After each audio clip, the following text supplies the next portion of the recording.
Hi,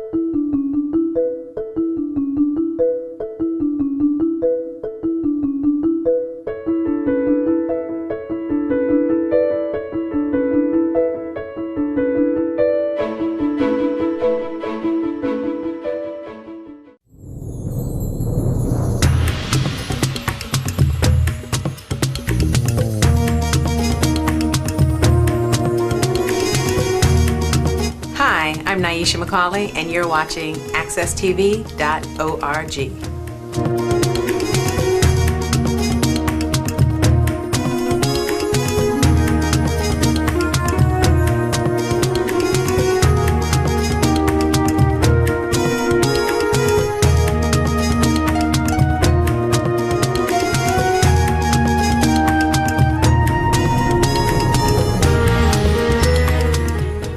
Okay, good morning. It certainly is cold out there this morning, isn't it? Well, I'm Miss Cleo, and I'm back to tell you another story. And of course, it's almost Christmas. So I said, what should I tell them for Christmas? And I looked at all kinds of stories, and I thought of when I was a child, on Christmas Eve, on television, first there was the virgin birth, the birth of Jesus. Then there was Scrooge, Charles Dickens. I call it Scrooge, but it was, what's the name? The Christmas Carol. Then there was The Night Before Christmas. And I used to love it. It was a fun thing to watch. And so when The Night Before Christmas came on, that meant all the Christmas things were over. That was the last thing that happened, was The Night Before Christmas. And every year the same thing, and we would sit in front of the television and watch those 3 programs, and knowing that when we went to bed, Santa Claus would come, and we would get up and have toys and wonderful things to eat. Well, I don't know if people do that so much today. My children are all grown up, so I don't know exactly what they do. But that was a wonderful time.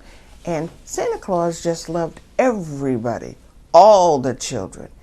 So that's a happy kind of character. So I thought I would read you this morning The Night Before Christmas. And this is a big, beautiful book that I got several years ago I forgot where, but on a sale somewhere. And so I'm going to read you The Night Before Christmas. And now I know some of you know The Night Before Christmas, so why don't you just say it along with me, okay? All right. 'Twas the night before Christmas, and all through the house, not a creature was stirring, not even a mouse. The stockings were hung by the chimney with care, and hoped that St. Nicholas soon would be there. The children were nestled all snug in their beds, while visions of sugar plums danced in their heads. And Mama in her kerchief and I in my cap had just settled down for a long winter's nap, when out on the lawn there arose such a clatter, I sprang from my bed to see what was the matter. Away to the window I flew like a flash, tore open the shutters, and threw up the sash. The moon on the breast of the new-fallen snow gave a luster of midday to objects below. When what to my wondering eyes did appear but a miniature sleigh and 8 tiny reindeers. With a little old driver so lively and quick, I knew in a moment it must be Saint Nick. More rapid than eagles his coursers they came, and he whistled and shouted and called them by name.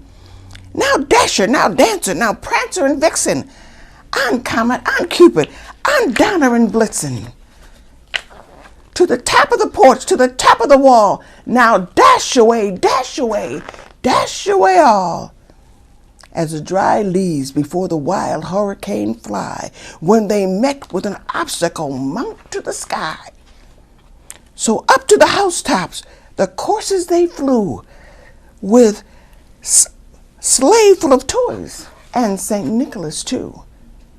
And then, in a twinkle, I heard on the roof the prancing and pawing of each little hoof. As I drew in my head and was turning around, down the chimney St. Nicholas came with a bound. He was dressed all in fur from his head to his foot, and his clothes were all tarnished with ashes and soot. A bundle of toys he had flung on his back, and he looked like a peddler just opening his sack. His eyes, how they twinkled, his dimples, how merry, his cheeks were like roses, his nose like a cherry. His droll little mouth was drawn up like a bow, and the beard on his chin was as white as the snow. The stump of a pipe he held tight in his teeth, and the smoke, it encircled his head like a wreath. He had a broad face and a little round belly that shook when he laughed like a bowl full of jelly. He was chubby and plump, a right jolly old elf, and I laughed when I saw him in spite of myself.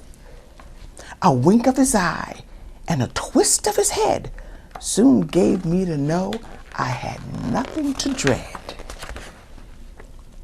He spoke not a word, but went straight to his work and filled all the stockings, then turned with a jerk and lay his finger aside of his nose, and giving a nod, up the chimney he rose.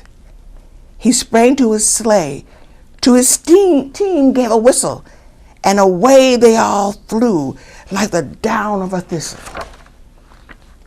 But I heard him exclaim as he drove out of sight, "Merry Christmas to all, and to all a good night." The Night Before Christmas by Clement Seymour. I hope some of you said a little, recited that with me a little, because I think that's wonderful. We used to recite it in school. I don't quite remember it all by heart, but it's still a beautiful, beautiful story. And now, I just want to tell you about Clement Seymour. You know, he wrote that for his children.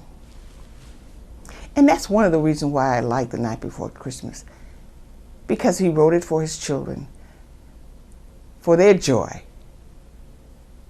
So maybe you could write something too for Christmas, for the joy of others.